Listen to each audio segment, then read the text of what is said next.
എല്ലാവർക്കും സ്വാഗതം. ഇന്നത്തെ വീഡിയോ ഒരു ബയോ ബിൻ അഥവാ ബയോ കമ്പോസ്റ്റ് ബിന്നിനെ കുറിച്ചാണ്.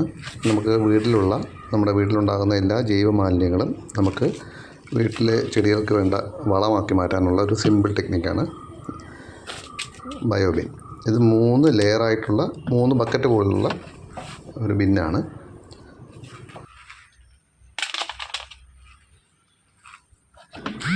അത് നമ്മൾ യൂസ് ചെയ്ത് തുടങ്ങുമ്പോൾ ഒരു ബിന്ന് യൂസ് ചെയ്താൽ മതിയാവും. ആ ഒരു ബിന്നിൽ ഇതിപ്പോൾ നിങ്ങൾ കാണുന്നത് ആദ്യം കുറച്ച് കമ്പോസ്റ്റ് അതിനകത്ത് കിടപ്പുണ്ട്.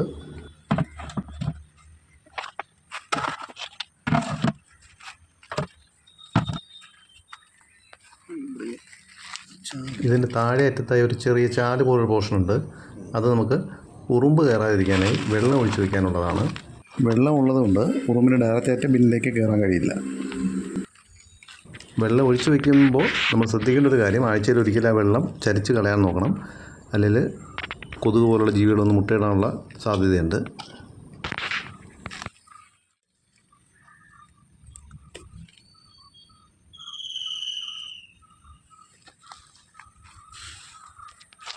നമുക്കതിനകത്തേക്ക് എങ്ങനെയാണ് വേസ്റ്റ് ഇടുന്നതെന്ന് നമുക്ക് നോക്കാം. ആദ്യം നമുക്കൊരു ലെയർ ചകിരിച്ചോറിടാം. ഇതാണ് നല്ല പൗഡർ പോലെ പൊടിഞ്ഞ് ഈർപ്പം തീരെ ഇല്ലാത്ത പൊടിയാണ്. ഈർപ്പം ഉണ്ടെങ്കിലും കുഴപ്പമില്ല.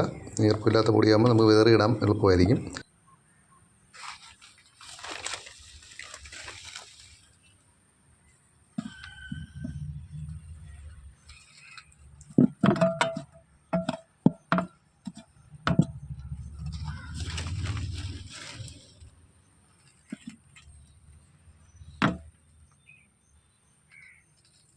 ഇനി ഇതിൻ്റെ പുറത്താണ് നമ്മൾ കിച്ചണിൽ നിന്നുള്ള വേസ്റ്റ് ഇടേണ്ടത്.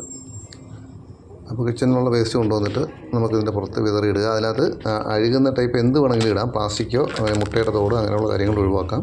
ബാക്കി അഴുകുന്ന എന്ത് സാധനവും നമുക്ക് ഈ ബിന്നിലേക്ക് ഇടാം. ബിന്നിൻ്റെ ഉള്ളിലിട്ട വേസ്റ്റിൻ്റെ പുറത്ത് ഒരു പിടി ചകിരിച്ചോറ് ഇടുകയാണെങ്കിൽ ഇത് ഡീക്കേ ആകുമ്പോൾ നമുക്ക് പുറത്തേക്ക് വരുന്ന ദുർഗന്ധം ഒഴിവാക്കാൻ കഴിയും.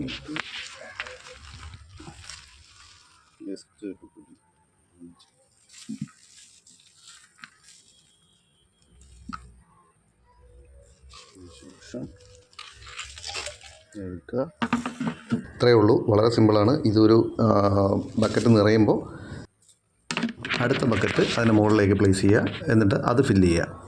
ഈ 3 ബക്കറ്റും ഫില്ല് ചെയ്ത് കഴിയുമ്പോഴേക്കും ഏറ്റവും അടിയിലുള്ള ബക്കറ്റിലുള്ള വേസ്റ്റ് മുഴുവനും നല്ല പൗഡർ പോലെ ആയി നല്ല കമ്പോസ്റ്റ് വളമായി മാറിയിരിക്കും. അത് നമുക്ക് ചെടിക്ക് വേണ്ടി ഉപയോഗിക്കാം. സിറ്റി പോലുള്ള സ്ഥലങ്ങളിൽ വളരെ കുറച്ച് സ്ഥലമുള്ള വീടുകളിലൊക്കെ നമുക്കിത് വളരെ യൂസ്ഫുള്ളാണ്. അപ്പോൾ എല്ലാവരും യൂസ് ചെയ്ത് നോക്കുക. ഈ വീഡിയോ ഇഷ്ടമായെങ്കിൽ please share and support our channel. Thank U.